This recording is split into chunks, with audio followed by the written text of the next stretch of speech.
Welcome to Two Guys. A girl. and an MBA. Greenland. What about Greenland? It's more possible than Canada. I don't know what happened to they had an election at Greenland, Had an right? election and they said no, we don't want to be a part of the US. I don't think They, that's what the election was about, though. It was it about was it. like a referendum something. Yeah, I don't know. I They didn't see it. they didn't elect a specific person, but I think they just answered a question: do you want to separate want to be a part of the US? And Greenland said, no, no, we don't want to be a part of the US. No. Okay, well, here's the other bubble that has to break for Greenland. They're sitting on massive wealth. There's 40,000 people, maybe 15,000 are under the age of two. Where are they getting the money to do this? They need to, maybe that's the first position, but I don't think Denmark has that money. The United States has the money. Maybe Europe finance them. I don't know, but China?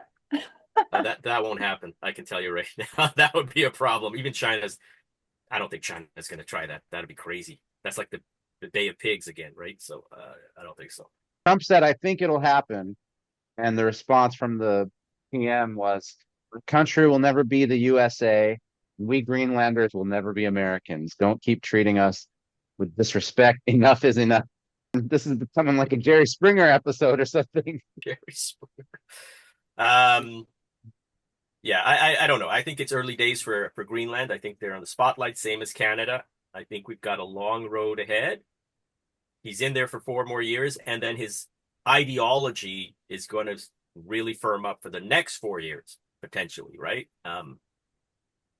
Just got to deal with what he's dealing out right now. This is the cards that he's giving right now, the cards. All the way in the Middle East, it's making the local newspaper here.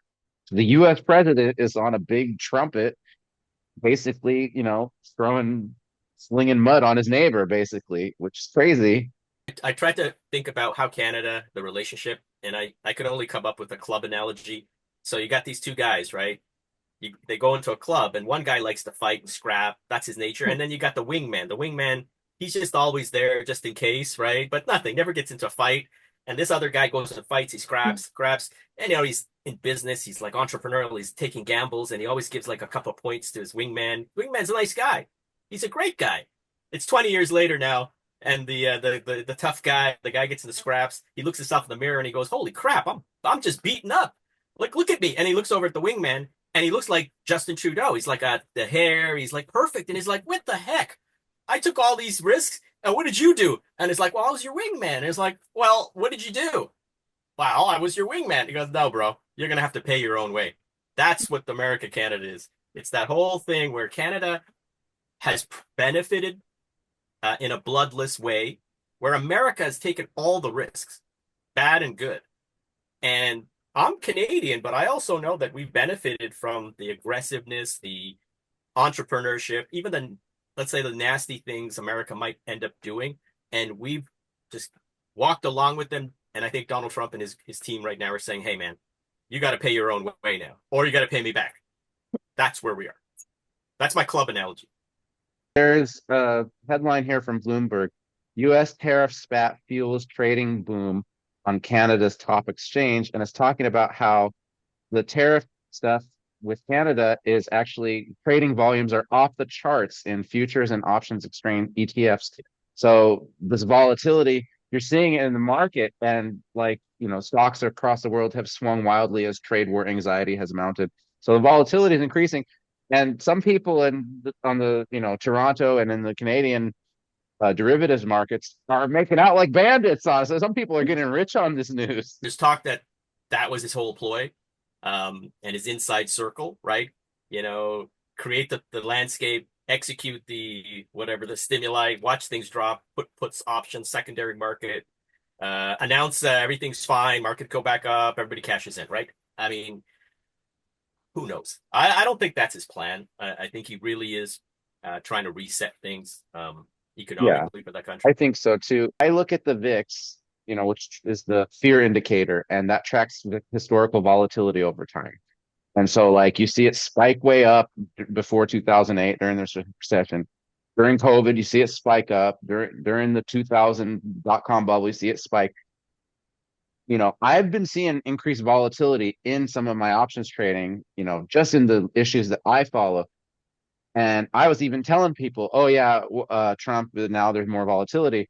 I was wrong. I look at the VIX and it's actually down. It's about what it was, I can't show it on here, but if you look at the VIX chart, it's, there was a big spike in COVID and it's kind of like at a baseline level now. So it's the volatility is short term and in very specific markets like the Canadian options trade or the Greenland market maybe or whatever, right? So it's not the VIX tracks the S&P 500. That's the America's first stocks, right? That's the top 500 companies by market cap. I mean, the top 500, biggest, best companies in America. And their volatility is kind of even. So think of that what you will. So what you're saying is the markets aren't They're panicking. not volatile. They're not as panicked Right. as you would. The fear index is not spiking up high. When people like even somebody with an MBA the other day was saying like it's the worst since 2008 and things are just crashing like crazy. And I was like, I trade every day. I was like, no, it's not anything close to 2008 when all these people were underwater in their mortgages and things were all backwards and there was fraud in the whole system and like the volatility and fear index is not responding like that. It's still at more of a baseline level of fear. So it's, a lot of these things are exaggerations just to get headlines, I think. I know. Please consider subscribing below. Thank you for being with us. Please leave your comments, feedback, what you think about us, and see you in the next podcast. Bye.